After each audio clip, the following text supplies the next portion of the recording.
Today we are reviewing the Wilson Staff Model Blades. I must admit, this is one of the best looking golf clubs I've ever seen. Okay, as soon as I picked it up the other week, I thought, wow, you know, they just look so sleek, so attractive on the eye, both in the playing position, and I can imagine these in the bag looking very, very smart as well. The downside is that it's aimed at low handicap golfers. Okay, so you really want to be a single figure golfer at least to be playing this type of club. It's designed, you know, purely for feel, for workability. But I am eager to hit a few today, really just to look at, you know, initial impressions, that, you know, feel, performance. You know, they talk a lot about this forged face in particular.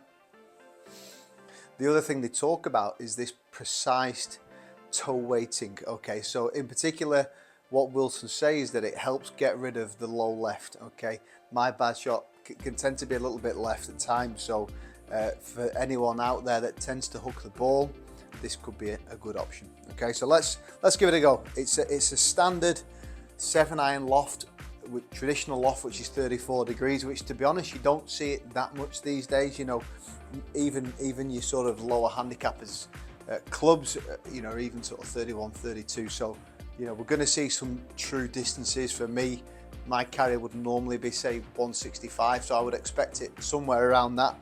But really, you know, assessing looks, feel, you know, all the sort of classy stuff, really. You know, someone that's not necessarily into distance, it's more about, you know, really trying to get the workability of an iron. Let's give it a go. A little bit toey, and you can see, you know, that carries, you know, way down. So 152. If you've seen any of my recent videos, you know, even on forgiving clubs, very rarely would drop below 170. So you've got to be a really good ball striker to be looking at playing this type of iron.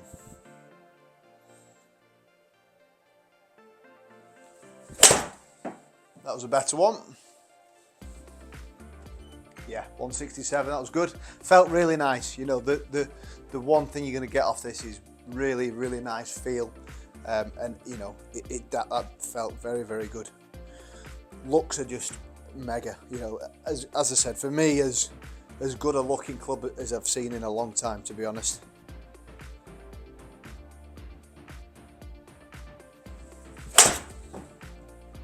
Felt good.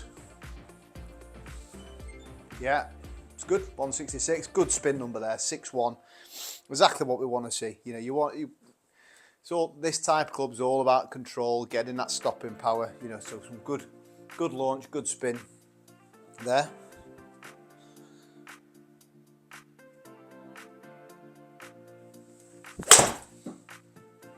Nice again. Yeah, 166 again. So yeah, feels really, really nice. We've got this dynamic goal mid shaft in as well, this S300 mid 115 shaft. Feels nicely well balanced. I think I tried it recently in the Ping i530 iron, and again it felt nice.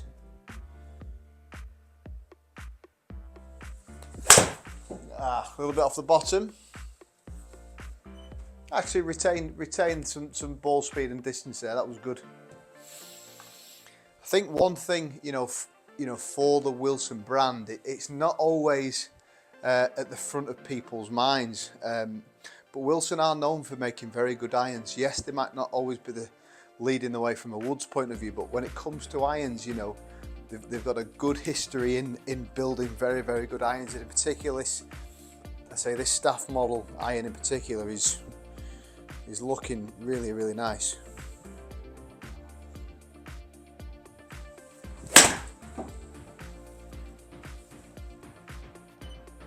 Yeah, really didn't get that one. Okay, let's just try a couple more.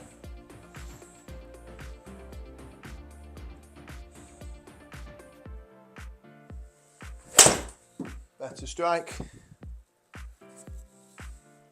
So even just looking at this, you know, The drawback of a club like this is the sweet spot's pretty small. You've got to be, you know, a good ball striker. But if you're somebody that, you know, you're perhaps a low single figure golfer looking for that control, looking for something classy in the bag, this is going to be something that you definitely want to try.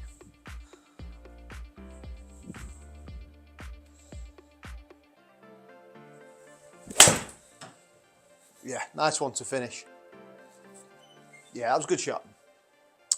First thoughts are mega. You know, as I said, it really does tick all of the sort of aesthetic boxes, if you like. You know, looks and feel as good as anything I've tried, to be honest. Let's have a little look at the numbers. So first of all, dispersion. What you'll see is 5 good shots.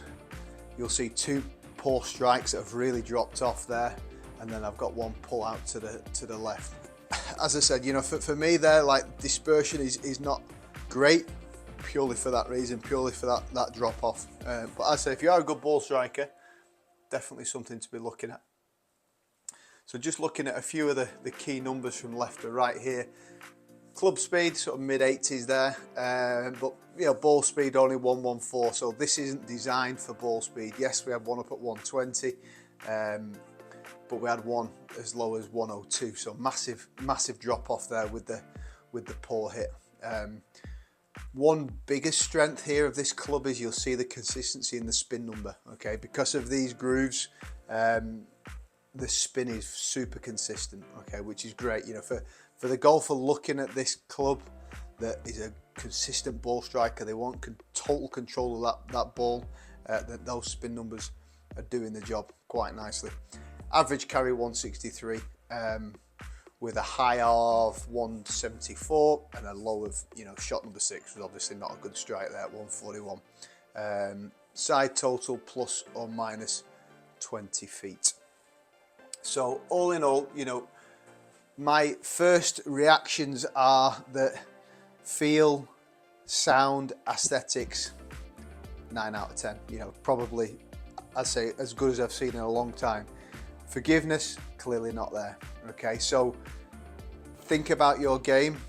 If you have got the ball striking capability of trying a club like this, definitely worth trying. As always, guys, thanks for watching. I'll look forward to seeing you again very soon.